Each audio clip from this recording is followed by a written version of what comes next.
Buenas noches, mi nombre es Gerardo Salvador Martínez Hernández y voy a hablar sobre los ponencias del Congreso Internacional de Derecho 2025.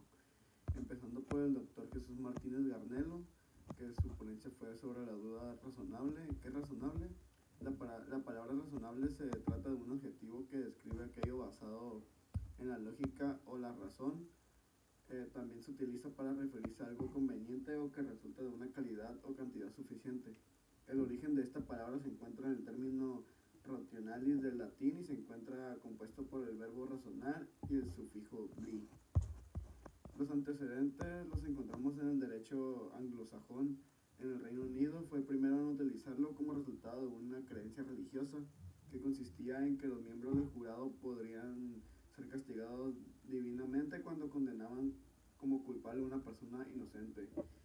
Surgió en el siglo XVIII como protección no a imputado, más bien a los miembros del jurado, que estos no cayeran en pecado capital para condenar a una persona si no tenían la certeza alta de su culpabilidad.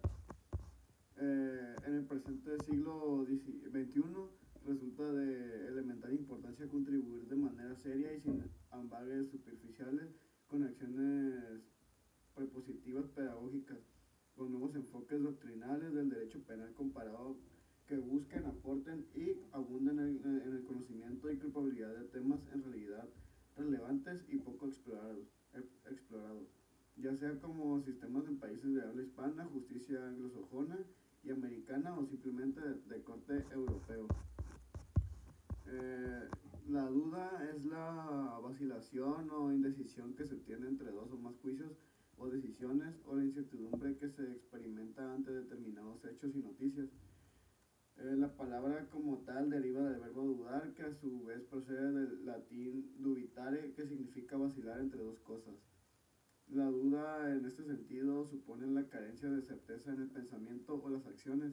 Así la duda puede afectar las decisiones, la confianza y el juicio de una persona. Incluso la duda puede suscitar una oscilación del ánimo en torno a la fe y a las creencias religiosas. Su correlación doctrinal y eficacia procesal está correlacionada con la teoría general de la prueba, hoy día denominada estándares de la prueba con racionalidad lógica inductiva. Se busca con razón lógica y técnica argumentativa las variables de esa duda, pero razonadamente. Y se debe buscar por sobre todo la verdad del hecho acaecido, pero basada en la lógica, la experiencia y los estándares. Los criterios judiciales y jurisprudenciales o procedentes son varios y múltiples.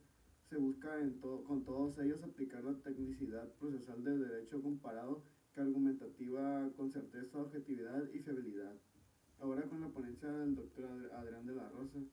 Su ponencia se tituló Nuevos principios procesales del derecho humano al trabajo, que son tanto para el trabajador como para el patrón históricamente y sistemáticamente de orden público. El trato igual son los casos de vulnerabilidad que no lo trabaja la ley, pero sí la Convención Americana. La verdad es relativa, pero no absoluta. Materia adjetivo procesal, 12 principios procesales del derecho del trabajo. El artículo 685 faculta al juzgador que puede variar la carga de la prueba. El principio de realidad existe en otras materias y existe en que el juez debe estar atento en la inmediación y faculta para dar mayor paso a la administración de justicia. El juez está facultado para traer pruebas nuevas antes de dar sentencia, en novedoso porque no existía en materia laboral y patronal. El principio de la estabilidad en el empleo es la columna vertebral del derecho al trabajo y lo podemos aplicar en la práctica procesal e ir a embargar como marca la ley. El doctor José de Jesús Naveja expuso sobre los grupos vulnerables en el sistema interamericano, la diferencia entre cuando un Estado es parte y cuando no es parte. Cuando el Estado es parte, está obligado a ejecutar la sentencia y es vinculante. En cambio, cuando no es parte, solo ayuda a crear jurisprudencia que es obligatoria. La opinión consultiva es emitida por la CIDH sobre algunas cuestiones específicas y sirve para ayudar a interpretar los tratados internacionales y ver si son compatibles con las leyes internas. Como por ejemplo, quieres saber qué considera la Corte como fraude, entonces la pregunta para ver si encaja con el caso que quieres meter. Las reforma constitucional del 10 de junio del año 2011 en materia de derechos humanos. Esta reforma marcó un precedente en nuestro país, pues se pasó de garantías individuales a derechos humanos.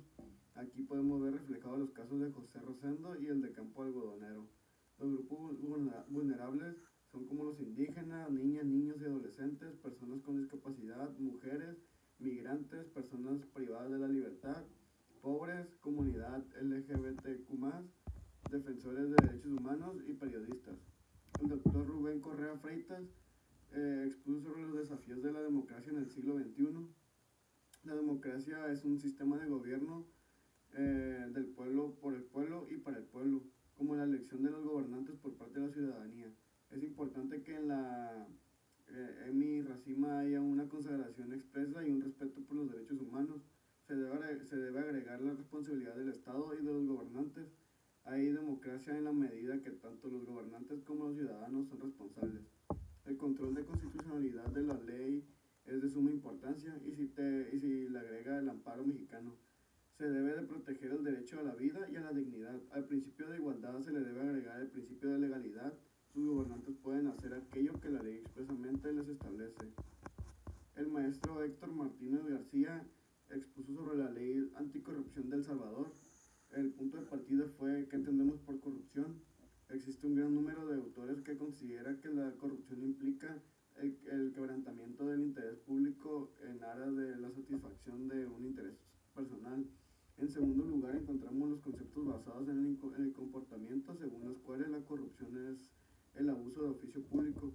En tercer lugar, hay quienes identifican la corrupción con la violación de un deber posicional efectuada con el objeto de obtener un beneficio extraposicional.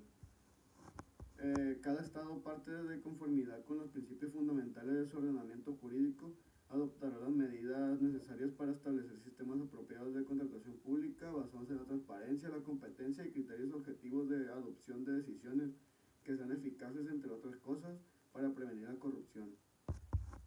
El velar que las empresas privadas, teniendo en cuenta su estructura y tamaño, dispongan de suficientes controles contables internos para ayudar a prevenir y detectar los actos de corrupción, y porque las cuentas y los estados financieros requeridos de esas empresas privadas estén sujetos a procedimientos apropiados de auditoría y certificación. La redacción de las convenciones contra la corrupción en el ordenamiento jurídico salvadoreño. La redacción de las convenciones contra la corrupción en el ordenamiento jurídico salvadoreño. Antes de proceder al análisis del caso sometido a conocimiento de esa sala, también es pertinente hacer algunas consideraciones en relación con la admisión de la CNU, TIEPS, CNU DOT y CNUC como instrumentos internacionales que justifican el análisis de la supuesta violación refleja.